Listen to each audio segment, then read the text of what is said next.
Bonjour à tous et bienvenue. Alors, j'avais juste à cœur de remercier les personnes qui ont laissé des commentaires. Je fais mon mieux de répondre, mais en tout cas, je vous remercie pour avoir pris le temps de répondre comme ça. Et si vous êtes récemment arrivé dans ce canal, bienvenue. Alors, je suis très contente de vous connaître. Alors, cette semaine, ce que j'ai vraiment à cœur, c'était de développer un peu plus ce que le Seigneur est en train de faire à travers cette année 2025. Tellement de choses. Mais aujourd'hui, j'avais à cœur de dire quelque chose de très important. Et je n'arrête pas de répéter que ça va être une année importante pour les familles, pour les clans, pour les nations, pour les tribus de ce monde. Et là également, dedans, je veux inclure les grandes familles spirituelles de ce monde. Et c'est comme si Dieu, il a vraiment à cœur que tout le monde puisse vraiment terminer leur parcours spirituel. Qu'est-ce que je veux dire par une famille spirituelle? Récemment, j'ai travaillé avec les Ménonites, les Amish, les Huguenots, les Vaudois, les Méthodistes. Ça, même s'il n'y a pas de relation de sang, mais en effet, c'est une grande famille où Dieu, il a semé quelque chose d'important qui doit encore porter beaucoup de fruits. Il a semé une sainte semence, une pensée qui vient de lui, des changements qui venaient de lui, qui doivent encore donner jusqu'au retour de Jésus. Alors, pensez comme ça. Le désir de Dieu est toujours que sa sainte semence en nous devrait porter beaucoup de fruits. Et vous savez comme moi, je sais que récemment, j'avais parlé avec des agriculteurs, vous savez qui vous êtes et je suis sûre que vous savez exactement quand il faut semer dans la terre la bonne semence. Moi, je suis pas comme vous, j'ai beaucoup d'admiration pour vous. Mais vous savez quoi? Pour la semence naturelle dans ce monde, il faut les bonnes conditions, n'est-ce pas, pour que la semence puisse émerger, donner quelque chose et continuer jusqu'à la maturité pour porter des fruits. Et c'est exactement la même chose dans le monde spirituel, hein, que là aussi, il faut les bonnes conditions. Alors, on parle de la semence de cette terre et la semence aussi qui est liée à notre génération, à notre famille, etc. Mais moi, je suis fascinée avec la semence. Et récemment, j'avais parlé avec un scientifique, c'est un ami à moi, et j'aime beaucoup parler avec lui. Et lui, il m'avait raconté, suite à une vision que j'ai faite, j'étais dans un avion, et au-dessous de moi, il y avait beaucoup de glace parce qu'on survolait l'île de Groenland. Et le Seigneur m'a montré quelque chose d'étonnant, comme quoi des plantes qui avaient disparu il y a des siècles et des siècles à cause de la glace qui couvre toute cette île-là, allaient pouvoir émerger et donner quelque chose. Je me suis dit, non, c'est parce que tu serais fatiguée, Anne. Mais en effet, en parlant avec ce scientifique, il a dit, mais non, en effet, aujourd'hui, est-ce que vous avez vu, c'est intéressant de voir comment les scientifiques, ils peuvent vraiment creuser dans la glace aujourd'hui. Et dans la glace, il y a une semence perdue. Et ils ont découvert qu'en effet, que ça peut toujours donner quelque chose. C'est tellement spirituel. Et si vous avez été en Israël, est-ce que vous avez été en contact avec cette histoire qui est complètement vraie? Comme quoi, les scientifiques ont trouvé une espèce de pot où il y avait une semence, mais c'était des palmiers de la Judée, une race presque éteinte pour eux. Ils ont trouvé les graines. Ils ont dit, mais pourquoi pas essayer? Et vous savez quoi? Et ils ont su vraiment faire germer un palmier et qu'ils ont appelé Methuselah parce que la semence était tellement ancienne. Pour moi, ces choses, c'est très parlant. Et c'est pareil pour nous aussi. Moi, j'aime beaucoup l'histoire d'Abraham. Juste au moment quand Abraham et Sarah pensent qu'ils ne vont jamais avoir un bébé, quand tout semble stérile et mort, et ça peut être notre expérience aussi. Juste dans ces moments difficiles, Dieu, il va agir. Et Galates 3, je vais juste lire cela, et verset 16. Or, les promesses ont été faites à Abraham et à sa semence, à sa postérité. Il n'est pas dit et aux postérités plurielles, comme s'il s'agissait de plusieurs, mais en tant qu'il s'agit d'une seule et à ta postérité, c'est-à-dire Christ, c'est-à-dire que nous aussi, on est là grâce à la foi d'Abraham, mais nous aussi, juste comme Abraham, nous aussi, on est porteurs, que ce soit par rapport à ma famille. Je sais que dans ma famille, je ne sais pas pour la vôtre, j'ai eu des martyrs, il y a eu des femmes et des hommes juste incroyables. Et quelque chose doit encore germer dans cette génération. Et pour moi, on est porteur de promesses, même si nous, on a complètement oublié ces promesses-là. Qu'est-ce qui peut arriver? Hein? Quand tout semble mort, wow, quelque chose arrive. Et pour Abraham et Sarah, le petit Isaac arrive. Et l'ennemi, par contre, si vous remarquez dans la Bible, intéressant, moi j'ai choisi juste 2 exemples là, par moment, parce que les situations sont difficiles, Dieu, il va cacher sa sainte semence, hein, exprès. Je cite Jésus, Matthieu 2, et verset 14. Le roi Hérode, il a eu des échos comme quoi il y a un roi nouveau qui va naître parce qu'il a eu la visite des 3 mages. Il commence à paniquer. Il tue beaucoup de petits bébés. Vous imaginez ça? Les choses malheureusement ne changent pas tellement. Mais entre-temps, Joseph, il aurait pris Jésus et Marie et il va aller vivre quelques années en Égypte. Dieu cache sa sainte semence. Autre exemple, si vous voulez regarder, 2e livre de Rois, chapitre 11, verset 1, 2, 3, où il y a la méchante reine Athalie. Et déjà, elle a tué tous les héritiers, tous les fils du roi, sauf qu'elle ne sait pas que la grande sœur de ses héritiers mâles, elle prend le bébé, Joach, et elle va le cacher pendant 6 ans. Pourquoi? Parce que finalement, au bout de 6 ans, Athalie, elle pense avoir tout gagné et soudain, elle découvre que finalement, elle n'a pas complètement terminé sa tâche horrible et le petit roi, très jeune enfant encore, il devient roi. Ça, c'est vraiment typique de la nature de notre Dieu.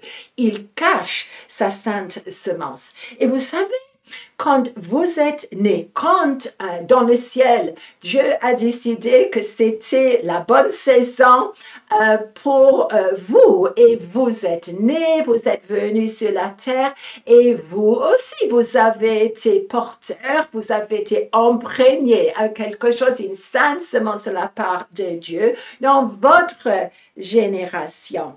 Et cette semence doit vraiment toucher maintenant à la maturité. Vous avez des promesses. Vous avez beaucoup de choses. Une sainte semence qui doit vraiment porter des fruits. Alors, si vous avez le sentiment d'être stérile, spirituellement parlant, et même cette année, il y a des Abraham et des Sarah, on va avoir la joyeuse nouvelle de savoir que des couples qui n'ont pas pu porter des enfants, ça peut arriver cette année. Hein?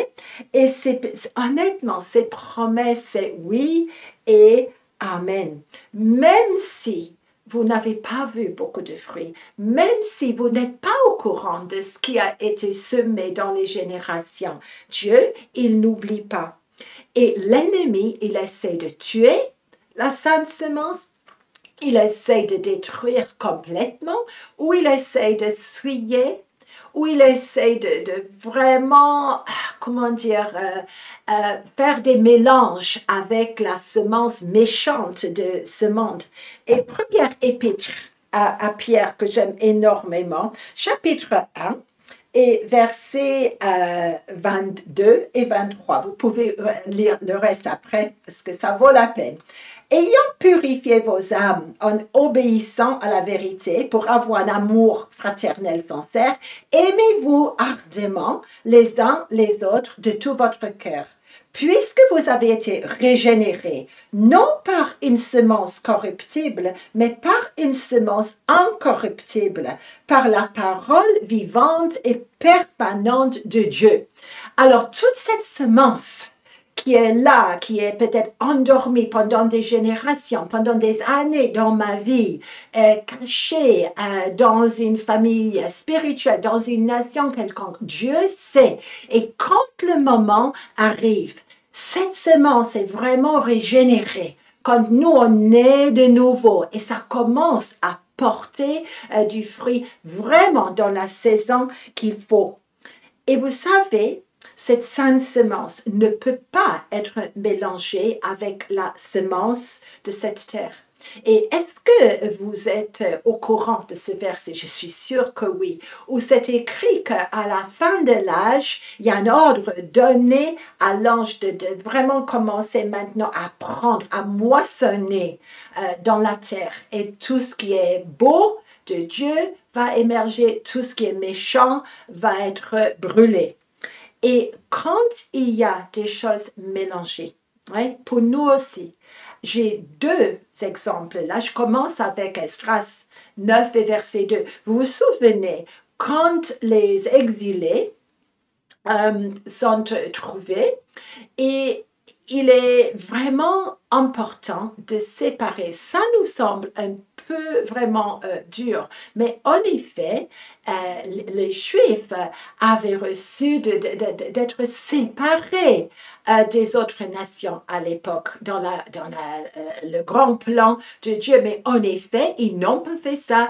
Et même les prêtres, même les Lévites, ils se sont mariés avec des gens dans les autres nations. Et la sainte semence a été souillée par cela.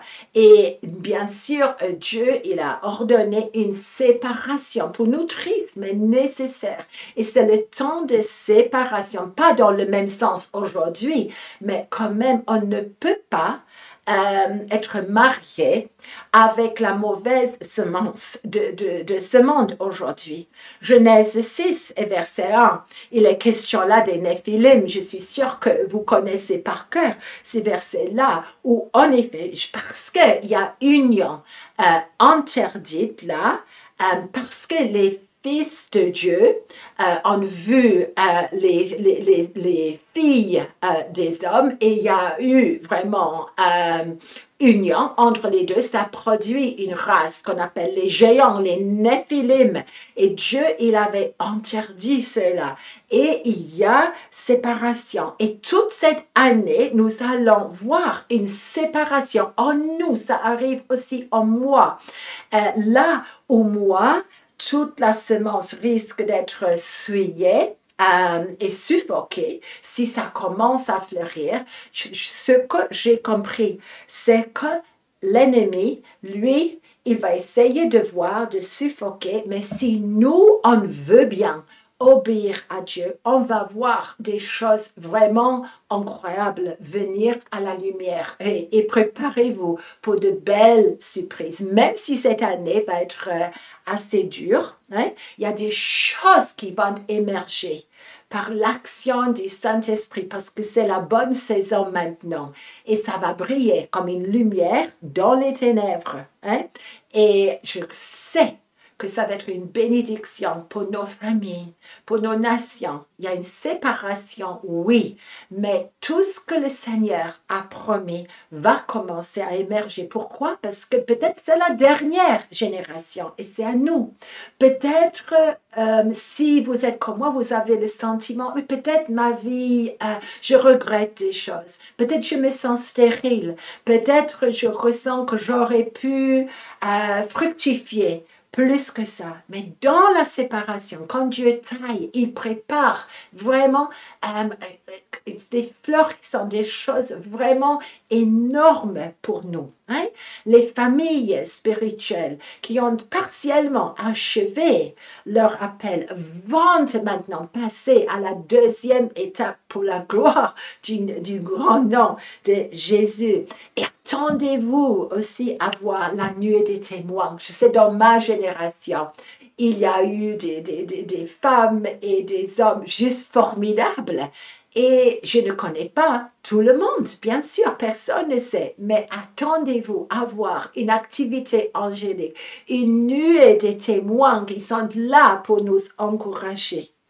Et vous savez, tous ces fruits-là, cette sainte semence qui est là, vous écoutez le Seigneur, vous permettez une séparation et ça va vraiment donner des fruits. Et vous savez quoi? Les fruits de Dieu, ça peut venir très vite quand la saison est la bonne saison. Malgré les ténèbres dans ce monde, ça peut donner quelque chose. Le désir de Dieu, c'est pas que tu sois stérile. Hein? Spirituellement parlant, son désir, c'est que tu puisses fructifier, que tu puisses porter ces promesses à la maturité et que ces choses puissent t'accompagner dans la gloire pour toute l'éternité. Et je prie pour chaque famille, pour chaque clan, pour chaque famille spirituelle, que toute stérilité puisse être brisée au nom de Jésus. Là où il y a désespoir, j'appelle espérance. Où il y a eu stérilité, j'appelle maintenant vraiment fructification, floraison. J'appelle les fruits. Seigneur, bénis tes bien-aimés cette année, qu'ils puissent reprendre courage et qu'ils puissent vraiment réaliser la maturité de toutes les promesses, de toute cette sainte semence, de tout ce que tu as mis en chaque personne, en chaque famille, en chaque clan de cette terre. Amen.